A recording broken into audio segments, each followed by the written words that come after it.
रहते थे, ये दो भाई थे। इनकी शिक्षा जो है दिल्ली में हुई है।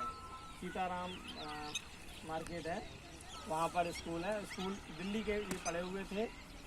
एक भाई का अपॉइंटमेंट जज के रूप में वहाँ हुआ है रायबरेली में, पहली पोस्टिंग। और ये इटावा में रहे हैं।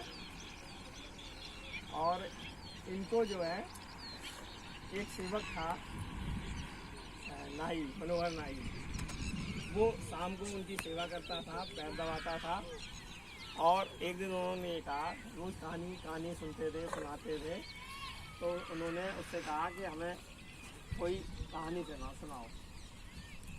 तो उसने एक कहानी सुनाई कि एक जो है राजा थे, वो उनकी जो है सेज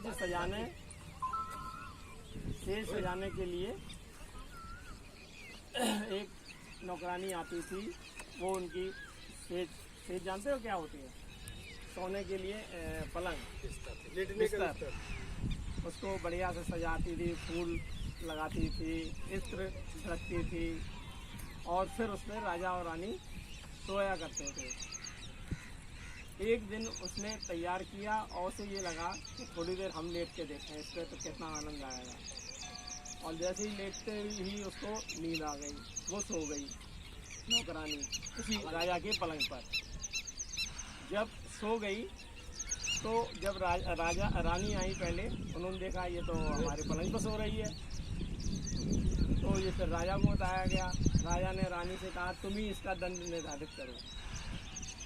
तो रानी ने उसको उदार भाव से 60 कोड़े मारने का दंड दिया।